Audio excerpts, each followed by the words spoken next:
In this session, we'll be seeing about external CSS. നമ്മൾ CSS use ചെയ്തപ്പോൾ ആദ്യം നമ്മൾ കണ്ടത് HTML ടാഗിൻ്റെ കൂടെ CSS എഴുതുമായിരുന്നു. അതിന് നമ്മൾ ഇൻലൈൻ CSS എന്നാണ് വിളിക്കുന്നത്. അതിനുശേഷം നമ്മൾ അതിനെ ഹെഡ് ടാഗിൻ്റെ അകത്ത് സ്റ്റൈൽ എന്ന് പറയുന്ന ടാഗിൻ്റെ അകത്ത് നമ്മൾ CSS ഡിഫൈൻ ചെയ്തു. അതിനെ നമ്മൾ CSS ക്ലാസ് ആയിട്ടാണ് ഡിഫൈൻ ചെയ്തത്. നമ്മളതിനെ ഇൻറ്റേർണൽ CSS എന്ന് വിളിച്ചു. കാരണം എന്ന് വെച്ച് കഴിഞ്ഞാൽ HTML ഫയലിൻ്റെ അകത്ത് ഒരു സെപ്പറേറ്റ് ആയിട്ടൊരു പോർഷനായിട്ടാണ് നമ്മൾ CSS എഴുതിയത്. ഇനി വലിയ പ്രൊജക്റ്റുകളിലൊക്കെ വരും, ഒരു വലിയ വെബ്സൈറ്റൊക്കെ ക്രിയേറ്റ് ചെയ്യുന്ന സമയത്ത് നമ്മുടെ ഒരു നമ്മൾ ചെയ്യേണ്ടതെന്ന് വെച്ച് കഴിഞ്ഞാൽ പൊതുവിൽ നമ്മൾ HTML എല്ലാം ഒരു ഫയലിലും CSS ഒക്കെ വേറൊരു ഫയലിലും ഇനി ജാവാസ്ക്രിപ്റ്റ് ഒക്കെ യൂസ് ചെയ്യുകയാണെങ്കിൽ അത് വേറൊരു ഫയലിലും, അതായത് ഡിഫറെൻറ്റ് ലാംഗ്വേജസ് സെപ്പറേറ്റ് ആയിട്ട് വേറെ ഫയലുകളിലാണ് എഴുതുന്നത്. അപ്പോൾ അങ്ങനെയുള്ളതിന് നമ്മൾ എക്സ്റ്റേണൽ CSS എന്ന് വിളിക്കും. അതായത് CSS നമ്മൾ എക്സ്റ്റേണൽ ആയിട്ടാണ് സ്റ്റോർ ചെയ്തിരിക്കുന്നത്. അപ്പം CSS HTML ഫയലിൻ്റെ എക്സ്റ്റൻഷൻ HTML എന്ന് പറയുന്ന പോലെ തന്നെ CSS ഫയലിൻ്റെ എക്സ്റ്റൻഷൻ നമ്മൾ .css ആണ് കൊടുക്കുന്നത്. അപ്പോൾ നമ്മൾ നേരത്തെ എഴുതിയിരുന്ന CSS തന്നെ നമ്മൾ ഒരു CSS ഫയലിലോട്ട് സ്റ്റോർ ചെയ്യാം. അപ്പം ഇതിൽ നിങ്ങൾക്ക് കാണാൻ സാധിക്കും, നമ്മൾ നേരത്തെ എഴുതിയിരുന്ന CSSൻ്റെ ആ ക്ലാസ്സുകൾ മാത്രം, ടെക്സ്റ്റ് ബോർഡർ, അതിൻ്റെ ടാഗൊന്നും നമ്മൾ എഴുതേണ്ട ആവശ്യമില്ല.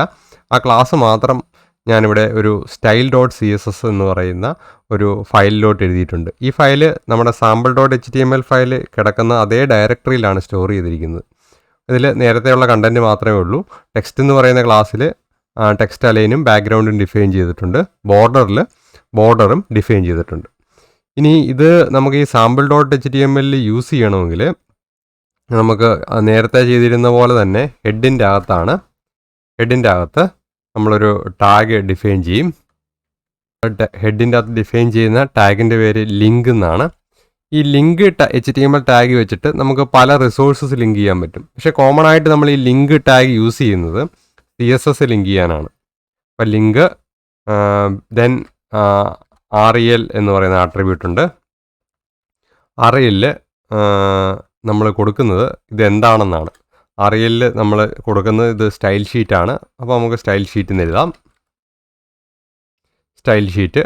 ഇനി നമ്മുടെ ഈ സ്റ്റൈൽ ഷീറ്റിൻ്റെ ലൊക്കേഷനാണ് കൊടുക്കേണ്ടത്. നമ്മുടെ ലൊക്കേഷൻ നമ്മൾ സ്പെസിഫൈ ചെയ്യുന്ന ആട്രിബ്യൂട്ട് href ആണ്. href ഈക്വൽ ടു നമ്മുടെ സ്റ്റൈൽ ഷീറ്റിൻ്റെ ലൊക്കേഷൻ പാത്ത് ഉൾപ്പെടെ കൊടുക്കണം. അപ്പോൾ ഞാൻ നേരത്തെ പറഞ്ഞു, നമ്മൾ sample.html സ്റ്റോർ ചെയ്തിരിക്കുന്ന അതേ ഡയറക്ടറിയിലാണ് style.css സ്റ്റോർ ചെയ്തിരിക്കുന്നത്. അപ്പോൾ നമുക്ക് ഡയറക്റ്റ് ആയിട്ട് ഇവിടെ style.css എന്ന് എഴുതാം. ഇപ്പോൾ CSS ഏതെങ്കിലും വെബ്സൈറ്റിലാണ് സ്റ്റോർ ചെയ്തിരിക്കുന്നതെങ്കിൽ അതിൻ്റെ HTTP അഡ്രസ്സ് ആയിരിക്കും ഇവിടെ കൊടുക്കേണ്ടത്. അപ്പോൾ ഇത് ഞാൻ സേവ് ചെയ്യുകയാണ്. അപ്പോൾ ഇത് പേജ് ലോഡ് ചെയ്ത് കഴിയുമ്പോൾ വ്യത്യാസമൊന്നും വരില്ല. കാരണം നമ്മൾ CSS ഡിഫൈൻ ചെയ്തിരിക്കുന്ന ലോഡ് ചെയ്തിട്ട് മാത്രമേ ഉള്ളൂ. ഇത് യൂസ് ചെയ്യണമെങ്കിൽ നേരത്തെ യൂസ് ചെയ്തിരുന്ന പോലെ, ഇപ്പോൾ പാരഗ്രാഫ് ടാഗിലാണ് യൂസ് ചെയ്യേണ്ടെങ്കിൽ നമ്മൾ ക്ലാസ് എന്ന് പറഞ്ഞ് ക്ലാസ് ഈക്വൽ ടു നമ്മളിവിടെ ഡിഫൈൻ ചെയ്തിരിക്കുന്ന രണ്ടെണ്ണം ഉണ്ട്, ടെക്സ്റ്റും ബോർഡറും. അപ്പോൾ ആദ്യത്തേന് നമുക്ക് ബോർഡർ കൊടുക്കണമെങ്കിൽ നമ്മൾ കോഡ്സിൽ ബോർഡർ എന്ന് ടൈപ്പ് ചെയ്യാം, സേവ് ചെയ്യുക.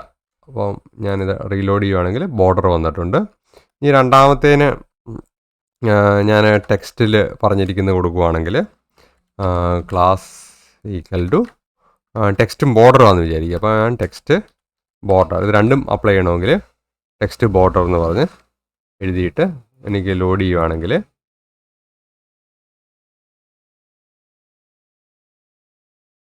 ഈ class equal to text border save ചെയ്തിട്ട് ലോഡ് ചെയ്യുകയാണെങ്കിൽ അതിൽ നമുക്ക് രണ്ട് ക്ലാസ്സിലെയും ഫീച്ചേഴ്സ് ആഡ് ചെയ്തിട്ടുള്ളതായിട്ട് കാണാൻ സാധിക്കും. This is about external CSS or loading an external CSS file in A HTML file.